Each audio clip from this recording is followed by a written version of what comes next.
made in my mind as a young guy, I wanted to become world class at something. I just had to find out what the something was going to be. And the very first time that I walked into a Wall Street trading room, I knew this is it. The ticker tape is rolling, the phones are ringing off the hook, people are screaming and shouting out orders, bodies are flying all over the place, and what looked like chaos to anybody else, I could see the natural rhythm in it.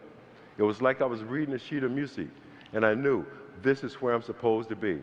I kept coming back. I wore one branch manager down to the point that he says to me, Gardner, based on persistence alone, we're going to give you a shot. Man, I quit my job. That was all I wanted.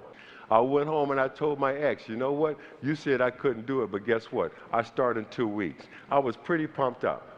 All the way up to the point. I show up on the appointed day and time, only to find out the gentleman who had made me the commitment had been fired the previous Friday. And nobody knew who I was, why I was there, and did not care. In California, when you quit your job, that means no unemployment insurance, no income, no benefits, and worse than that, the worst thing is now I got to go home and tell this woman I don't have a job. If you don't remember anything else I say here today, remember this. Unemployment will not help your relationship. Somebody know what I'm talking about. I know you do. Think about it. We're a young family. We got a baby. She's a doctor who can't practice. I'm the breadwinner, and I quit my job thinking I'm going to Wall Street. Things got tough at home. Things got tense. I still had one shot left at the street.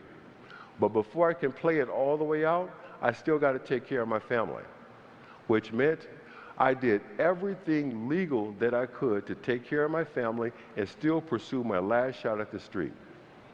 I cut grass, hauled rubbish, cleaned basements. I learned roofing. I learned painting.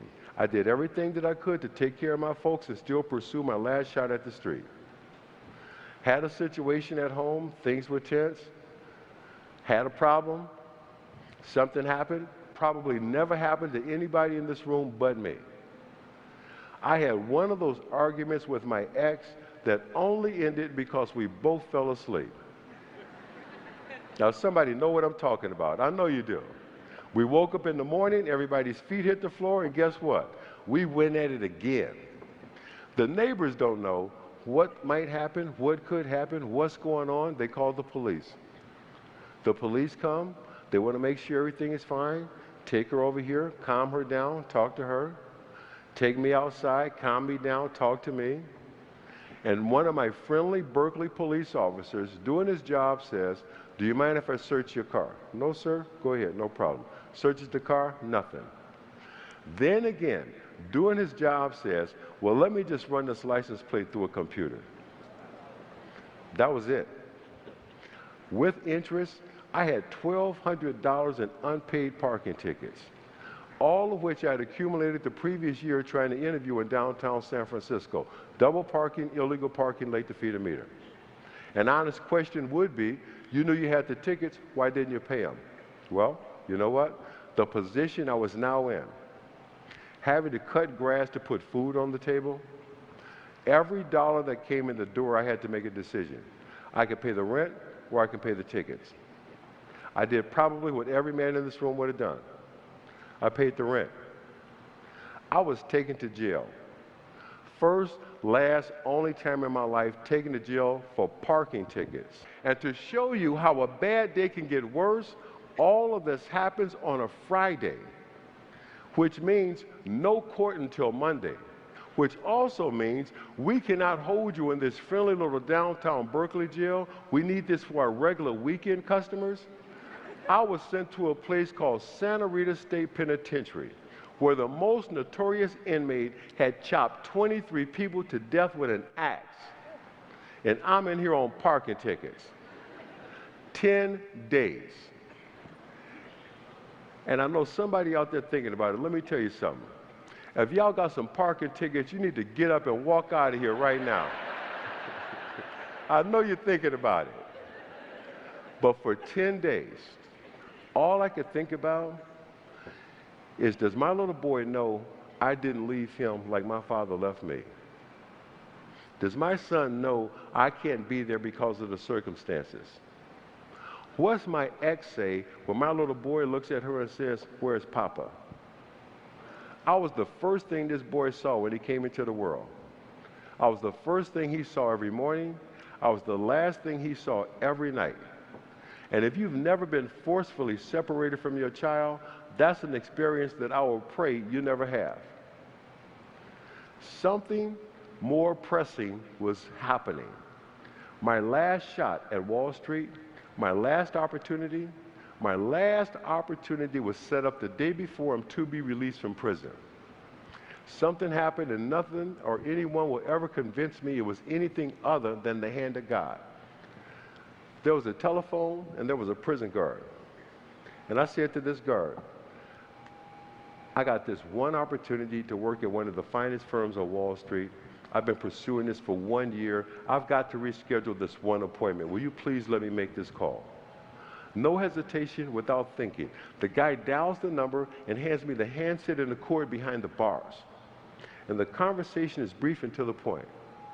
"Mr. Costello, hey, it's Chris Gardner. Something has come up. Can we reschedule? Blah, blah, blah. Set it up day after tomorrow. Beautiful." You ever know something in your gut? I'm released from prison. State of California satisfied. Something told me. You ever just not need somebody to tell you something? You just knew it. I went to the place we used to call home in Berkeley, California. And I looked through the window. And I knew they were gone. This chick took everything but the dust. Most importantly, she had taken my little boy. But I still had to go on this job interview. In the film, you saw Will Smith show up wearing blue jeans with paint all over him. I wasn't just wearing blue jeans, I was wearing bell-bottom blue jeans. I show up at Mr. Costello's front door and he says exactly what I would have said to anyone who shows up at my front door 6:30 in the morning dressed like that. "Delivery's in the rear." I would have said the same thing. But I come right back at him and I explain, "Mr. Costello, I'm Chris Gardner. Today is the biggest day of my business career. I must admit, I'm underdressed for the occasion." "Yeah, you got that right." What happened? I could not think of a lie bizarre enough. I told the truth. It was the best thing I could have done. Turns out, Mr. Costello had been married and divorced 3 times. He started telling me stories about his ex-wives. And that second one, man, I don't know why he ever got married again. He told me some stuff about her. And out of nowhere, he says, "You be here tomorrow morning, I will personally walk into the trading room." Beautiful, getting my shot. That's all I wanted. I'm hired. Base salary, $1,000 a month gross. I move into a boarding house, Oakland, California, all I can afford. 3 meals a day and a room. My days as a trainee were the same as they were for every other trainee who's ever started at the bottom on Wall Street. You do the one thing the brokers do not want to do or feel is beneath them, which is cold call. Turned myself into a cold call machine 200 times a day. I don't know if you guys in the back can see this, but in the front, see how this one finger is cockeyed? That's my calling finger. 200 times a day. And at night, study, study, study. And at night, the pain. When will I see my son? How much longer will this go on? My ex and I, unfortunately, were in that space where sometimes the adults start acting like children. And one parent feels like if the only way I can hurt you is to hit you over the head with the baby, I'm going to do it. My ex also began a campaign of what I could only call emotional terrorism. Will call on the phone and let me hear my little boy scream and cry and hang up the phone. Now, this was before star 69 and caller ID. Somebody in here might agree with me. When it comes to your children, you got caller ID in your heart. There could be a room full of a dozen babies crying, and you know if that's your baby or not. put it out of my mind, study, study, study, pass my exam, highest score in the class, big deal. My reward, I get to come back the next day and make another 200 phone calls. This goes on for months. And one night, 1 in the morning, there's a knock at the door. And you know who that is? It's my ex. And the conversation is brief and to the point. I can't do this anymore. Here, it's your turn. Just like that, that's how we became homeless.